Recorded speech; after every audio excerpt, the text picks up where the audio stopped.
Hello everyone, I'm Flo, welcome to my channel, and for today's video we are going to be doing the third challenge for the graphic design challenge series that I started about 2 weeks ago. And it's a timeline design challenge. You can check out the previous videos if you're curious to see what I did in the last challenges, and I'll link them below in the description. So for today's video, or for today's challenge, we are going to be covering the third era, or I don't know if it's the third. We're going to be covering the Iron Age, and we are going to be doing some research on the Iron Age and see what elements of that era inspires us and try to come up with either a poster or a video. Let's get this challenge started.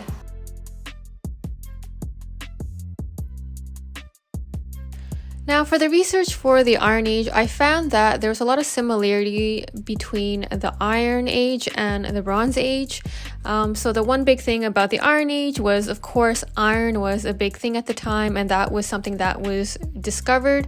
So then instead of bronze being used as much, iron became a big thing. So a big thing for the usage to make tools, to make swords, to make weapons, and even agricultural tools as well. This was a really big thing for agricultural tools. And at this era, they were still continuing to make a lot of different tools for agriculture and weaponry use, and for wars, of course, and all of that stuff. So that was a big focus for the Iron Age, and also some collapse of really big empires as well.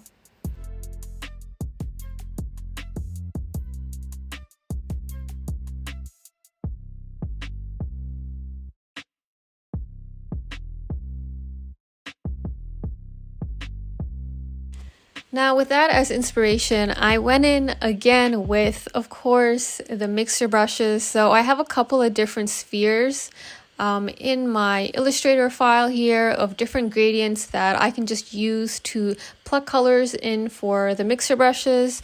And so of course I'm using mixer brushes. It's no surprise if you have watched all my other videos, then you'll know that I love mixer brushes, and that's a pretty apparent thing. And I kind of wanted to use the mixer brushes to kind of emulate the look of kind of this metallic kind of iron look. It's the Iron Age, so I thought, why not use mixer brushes again, because it can help to kind of give off that kind of iron look with the spheres, and there's a lot of cool things I could do with that. And as you can see, I used the mixer brushes, but not only that, I also used the curves tool to give it more of that metallic look, because the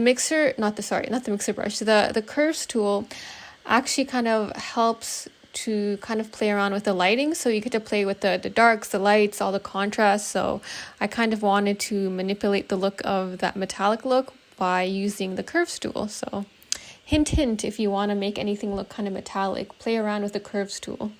At this point, I was experimenting, and I was kind of a little bit unsure of what direction I wanted to go in. I had a couple of different ideas, but I still was a little bit iffy on it, and I kind of was playing around and trying to make this kind of barbed wire kind of a look. I thought it made it look a little bit edgy, and like iron, barbed wire. That's kind of what I thought of. It ended up looking kind of funny, but another cool thing that you can do with the mixer brush is you can play around with it and make some cool looking typography. I don't know if you guys seen like some of the typography that's been made with mixer brushes, but it looks really awesome and it has such a cool effect to it. So I kind of thought, hey, let's try it out and see how it turns out. Now, the first thing that I could think of when it came to iron or the Iron Age was obviously the weaponry. So the one thing that really popped up in my head was the use of, what's it called? Geez, I literally forgot the word. This weapon, not a hammer, an axe. Yeah, wow, completely forgot for a second. Yeah, so what popped up in my head was this axe, and I was like, you know what, let me find a cool PNG, of course a free PNG of an axe, and I was like, I'm gonna throw it into the poster there, because I feel like that's part of a big representation of the time and the era, and I kind of feel like it looks kind of cool, kind of wicked. I don't know, I just see this, like the look of it for some reason kind of reminds me of I think of like Iron Maiden or like these 80s bands, and as you kind of see, as it takes place, it kind of looks more and more like that. Like it looks very, almost like an 80s vibe. I don't know why I get this vibe, but that's just the vibe that I'm getting. And I guess that was the inspiration that kind of came through, if that makes any sense. Now at this point, I'm just playing around with the Liquify tool. The Liquify tool in Photoshop is another one of my favorite tools to use. It's a really great tool to use if you want to give your work this kind of wavy look, if you want to play around with the typography and the fonts and kind of give it that cool kind of aesthetic, or even that marble effect aesthetic. The Liquify tool is great for that. And yeah, if you want to kind of give it that wavy, funky look, then I would say give it a try and play around with it. It's really fun to use. Oh, another thing that I forgot to mention. So the different little colors that are popping through. So essentially what I did was I made... Hey guys, sorry for the video abruptly just kind of stopping there. So I was having some issue with this video in particular. I think some of the files were kind of corrupted, and I had some issues in Adobe Premiere and Adobe Encoder. It was kind of driving me crazy because I actually had this video ready to go way beforehand, actually a few days beforehand, but I was having issues, so I kind of had to stop, and I got busy with work, so I wasn't able to fix the issue.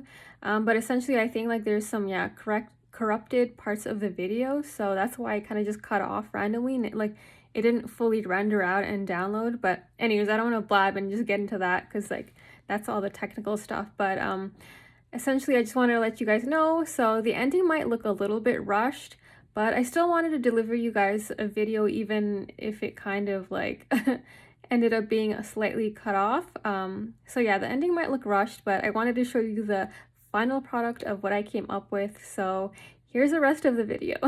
This is what I ended up coming up with. Of course, I had a couple of different variations with like the with the white background, and you know, the other variations that you had seen beforehand. But essentially what ended up happening, like I said, I had some issues with just the file components, and so that's why you couldn't see like the cool process of how I even got to this.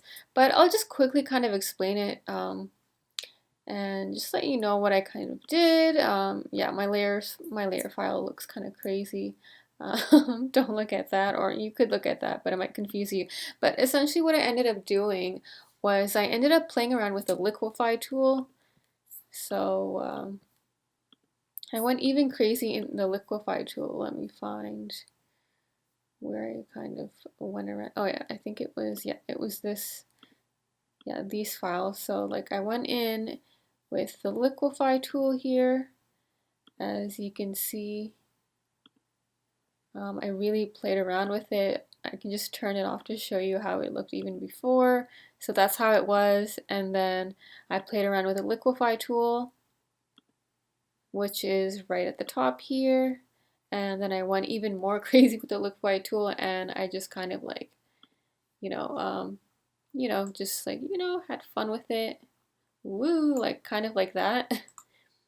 I mean, well, that's just me just showing you what it does, but yeah, you get the gist of it, right? So I ended up playing around with the Liquify tool, and like I said, I did the double exposure. That's why you have that color searing through, which looks pretty awesome to me, I would say. And then I also played around with the saturation as well. I just felt like it gave it this really kind of intense effect. It made it look just kind of more, I felt like eye-catching, but I mean, of course I didn't want to go super crazy with the saturation because then it just ends up being maybe a little bit too much, but at the same time I kind of like it. But then I'm like, okay, let's dial it down a little bit, flow. So yeah, so I think just right about 60 is like perfect, yeah. So yeah, played around with the saturation, the Liquify, and double exposure. And this is what I ended up coming up with. So yeah, that's the final finished product. Yeah, too bad you guys couldn't see the actual process because it looked really cool, but what can I say? It was a corrupted file, so but I wanted to at least explain it to you guys. So yeah, this is the finished product. Essentially, I also had the other versions as well. Let me find that for you guys. This is the rest of the other posters that I came up with. Yeah, so this one's a really crazy funky one, and I don't know, it almost has this like 80s vibe and vaporwave kind of vibe going on to it. And then this is the one with the white background with a little bit of the color double exposure. But you know, I thought, okay, let's have it as a white background so it looks a little bit more clean and not as crazy like the other ones. And then of course there's this one that I just had shown you. This one was I would say my favorite out of all of them for sure. And then here's another one which looks a little bit even more clean, I would say. And then here's this one that has the kind of mixer brush effect you can see in the background. I mean, all of them do, but you can kind of see it more evidently. And then I have this one as well. It has a kind of inverted look.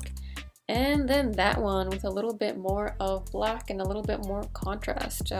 Yeah, let me know which one's your favorite. I would say this is one of my favorite because it's kind of trippy and crazy looking, but it also, I feel like, stands out a lot. I hope you guys enjoyed this video, and have a great day, and make sure to subscribe also.